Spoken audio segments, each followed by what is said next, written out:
Hoje pela manhã eu estava alimentando meu CRM e aí eu encontrei uma mensagem que estava arquivada, sabe? Quando a gente não apaga a mensagem, deixa arquivada ali e aí esquece, né? Aquele arquivo morto. E aí eu lembrei de uma coisa que me aconteceu logo que eu comecei os atendimentos na terapia. Então, assim que eu finalizei a minha formação de terapeuta, eu entrei num estágio supervisionado, onde eu recebia esse acompanhamento direto. Então, eu fazia a sessão, era uma sessão gratuita, né? Que a gente fazia ali para oferecer os protocolos, né? O tratamento, os acompanhamentos terapêuticos. E aí, essas sessões, elas eram acompanhadas por terapeutas experientes, né? Pessoas que já tinham bem mais experiência, que já atendiam há muito mais tempo, para verificar se eu estava seguindo ali a metodologia da formação, como é que estava a condição do atendimento, enfim. Então, eu só recebia o contato dessa pessoa e eu tinha que mandar a mensagem para saber qual que é o horário, me apresentar, enfim. E aí chegou essa mulher para mim. Eu mandei a mensagem falando, eu fui, fui até ouvir o áudio, né? Aquela voz um pouco assim, segura, porque assim, né, gente, tudo que a gente começa, tudo que é novo na nossa vida, a gente sempre vai ter uma certa resistência, a gente sempre vai ficar aquele frio na barriga. Isso é muito comum, tá?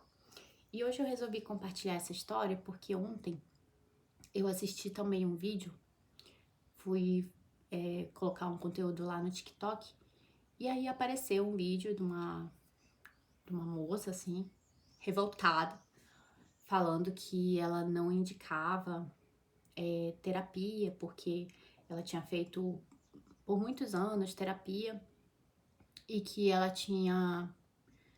não tinha conseguido melhorar, que depois que ela saiu, não fez mais, ela tinha conseguido alcançar coisas que durante a terapia ela não estava fazendo. E lá ela fala, né? Ah, pode ser que realmente eu tenha escolhido um profissional que não era uma boa profissional e tudo mais, enfim. Ela, no resumo da coisa, ela contando que tudo que ela ia falar pra terapeuta dela, era psicóloga, e era como se a psicóloga passasse a mão na cabeça. Então tudo ela falava que ia ficar tudo bem, não sei o quê. E aí ela pega e faz até uma comparação, que era muito melhor entrar numa mentoria, porque na mentoria a pessoa realmente vai ouvir aquilo que ela precisa, do que fazer sessões avulsas de acompanhamento, no caso dela era psicológico.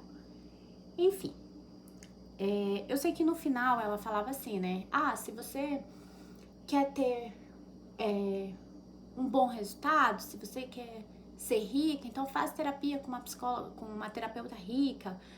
Se você quer emagrecer, então busca uma pessoa que sei lá, que seja magra.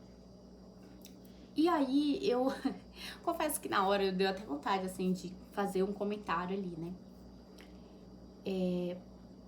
Porque assim, é claro que cada profissional, né, tem a sua metodologia.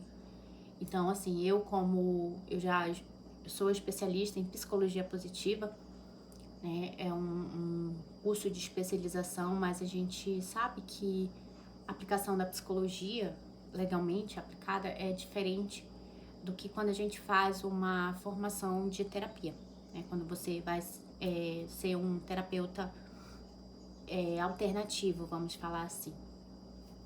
E é claro que a gente aprende muita coisa, muita prática. Só que eu sempre falo uma coisa, que da mesma forma que você só ter bagagem técnica, isso não. Você pode sim ajudar outras pessoas com esse conhecimento, mas quando você tem uma vivência experiencial, ou seja, quando você já sentiu aquela dor, você consegue consolidar uma aliança terapêutica com o cliente. Então, assim, hoje, nos meus atendimentos, na minha mentoria, inclusive, eu trago questões, né? Eu trago dores que eu conheço não só de estudar sobre isso.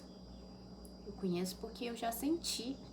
Eu sei o que é viver com uma baixa autoestima. Eu sei o que é você viver duvidando da sua capacidade, ter uma necessidade de aprovação o tempo todo.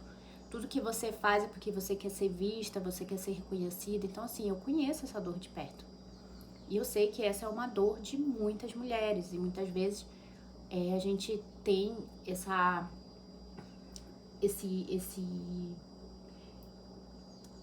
pressão interna de querer ser perfeita, de ser independente demais, de ser autossuficiente.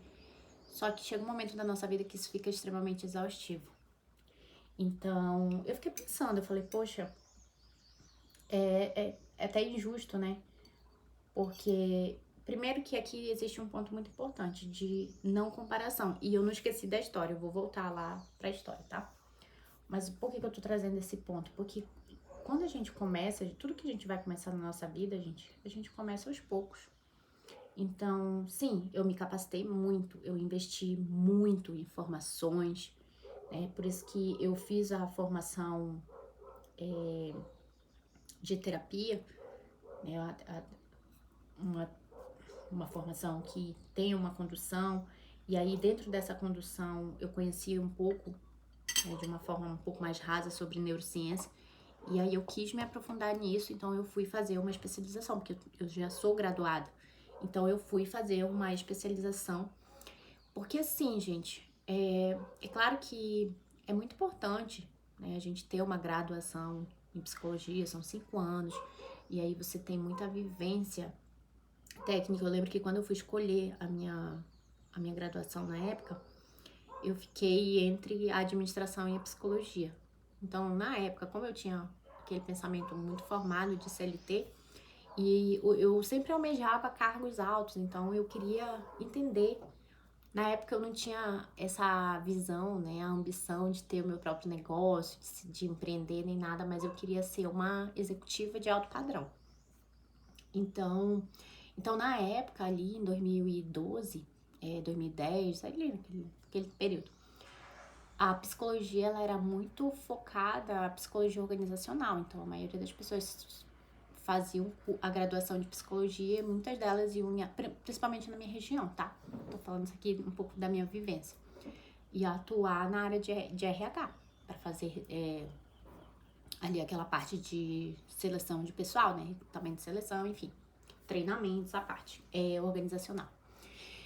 Então, eu escolhi sim a minha carreira e não me arrependo, porque foi graças a todo esse grau de instrução que eu tive, enfim, essa graduação, eu consegui ingressar no mercado financeiro. Então, antes de ser terapeuta e mentora, eu fui bancária por 10 anos. E graças a isso, né? Porque a gente era cobrado fortemente, a gente tinha que ter. Tanto que depois eu fiz uma pós-graduação também na área de compliance, controladoria, enfim.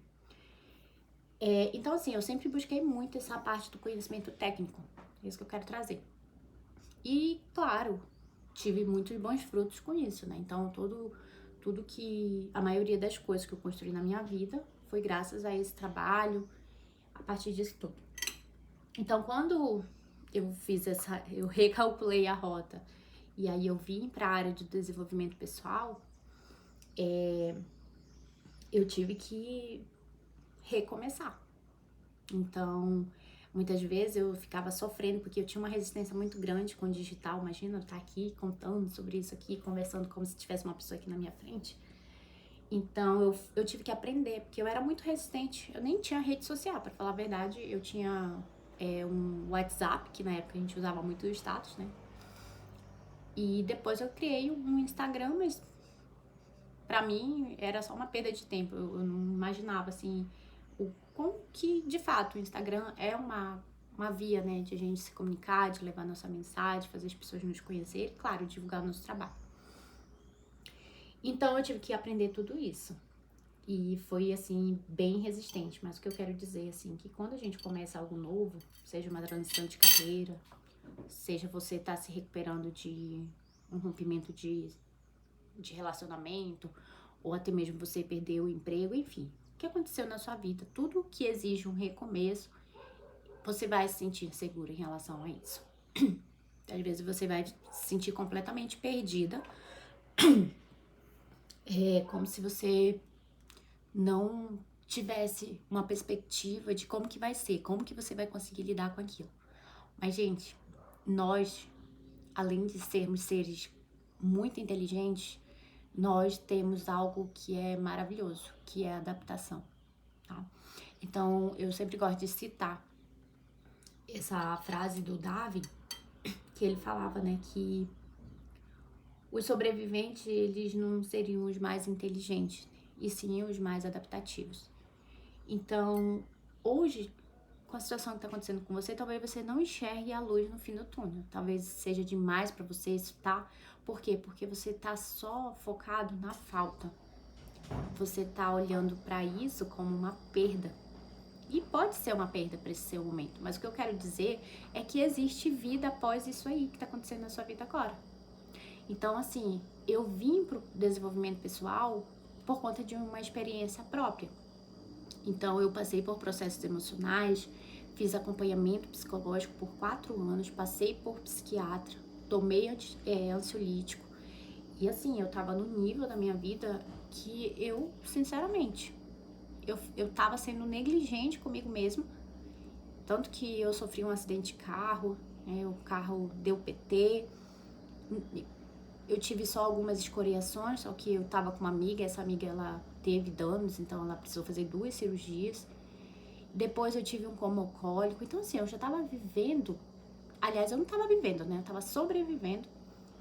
Eu tava ali existindo de má vontade, porque aquilo que eu sentia eu não conseguia entender, aquele buraco emocional. E assim, gente, eu sempre tava no meio de pessoas, então eu já tava com cargo onde exigia muita responsabilidade, onde eu coordenava equipe, então eu tinha que entregar resultado. Então, de segunda a sexta, eu tinha ali a minha vida, onde eu trabalhava, e eu digo que era uma versão minha ali, mas os finais de semana era completamente diferente.